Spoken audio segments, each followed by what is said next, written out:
Birth right citizenship సరైనదే. America supreme court సంచలన తీర్పు. ప్రెసిడెంట్ ట్రంప్ కు భారీ షాక్ అట. యుఎస్ గడ్డపై పుట్టినోళ్ళందరికీ ఆటోమేటిక్ గా పౌరసత్వం వస్తుంది. వలసదారుల పిల్లలకు ఇది వర్తిస్తుంది. రాజ్యాంగంలోని 14వ సవరణ కింది కోర్టుల తీర్పులను సమర్థించిన supreme Trump executive order కొట్టివేత.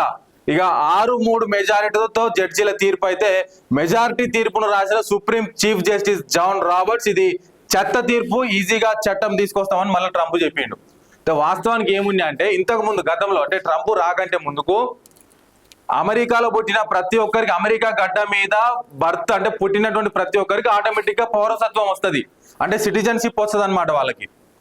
So ఈ దీంట్లో ఎట్లుంటది, ఇప్పుడు అమెరికాకు సంబంధించిన వాళ్ళంటే ఎట్లాగా అక్కడే పుడతారు కాబట్టి అది ఓకే. ఇప్పుడు వేరే దేశాలకు వెళ్ళి అమెరికాకు పోతారు చూడండి. ఇప్పుడు ఇండియాకి వెళ్ళి అమెరికాకు ఒక ఆయన పోయిండు, భార్యాభర్తలు ఇద్దరు పోయినరు.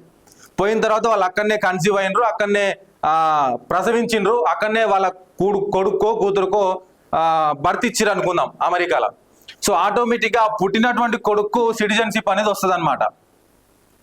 అంతే. ఇక దానికి మళ్ళీ సపరేట్ గా అప్లై చేసుకోవడాలి, H1B రావాలి, తర్వాత గ్రీన్ కార్డ్ రావాలి, ఆ సిటిజన్ ఇదంతా ప్రాసెస్ లేదు. ఒకసారి అమెరికా గడ్డ మీద పడితే సిటిజన్షిప్ వస్తుంది. ఆ సిటిజన్షిప్ ని ఆధారం చేసుకొని ఈ తల్లిదండ్రులు ఇద్దరు కూడా అక్కడ సిటిజన్షిప్ పొందుతున్నారు. సో అది కరెక్ట్ పద్ధతి కాదు. ఎక్కడి నుంచో వచ్చి మీరు అందరు మా దగ్గర సిటిజన్షిప్ పొందుతా ఉన్నారు, దాన్ని మేము ఎత్తివేస్తా ఉన్నాం అని చెప్పేసి అమెరికా పౌరుడైనటువంటి సిటిజన్షిప్స్ ఎవరైతే ఉన్నారో వాళ్ళకు పుట్టిన వాళ్ళకి ఇక్కడ పిల్లలు పుడితేనే వాళ్ళ సిటిజన్షిప్లు అవుతారు తప్ప పక్క దేశాలకు వెళ్ళి ఇక్కడ వచ్చిన వాళ్ళకి పుడితే సిటిజన్షిప్ రాదు అని చెప్పేసి ట్రంప్ చెప్పిండు. అదొక చట్టం కూడా తీసుకొచ్చిండు. దాన్ని మళ్ళీ సుప్రీంకోర్టు సవాల్ చేస్తూ ఏం చెప్పింది, ఇక రాజ్యాంగంలోని 14వ సవరణ కింది కోర్టుల తీర్పులను సమర్థించిన సుప్రీంకోర్టు అట వలసదారుల పిల్లలకు కూడా ఇది వర్తిస్తుందని చెప్పిండు.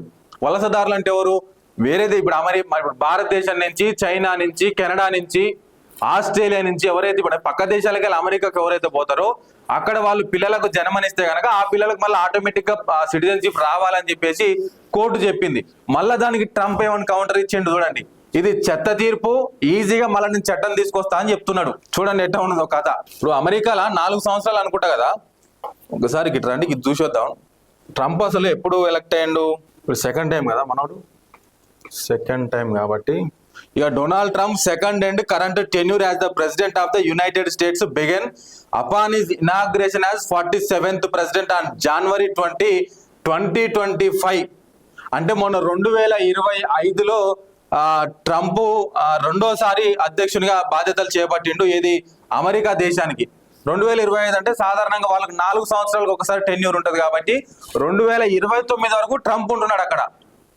2029 మళ్ళా డిసెంబర్ జనవరి దాకా ట్రంపే ఉంటాడు అక్కడ.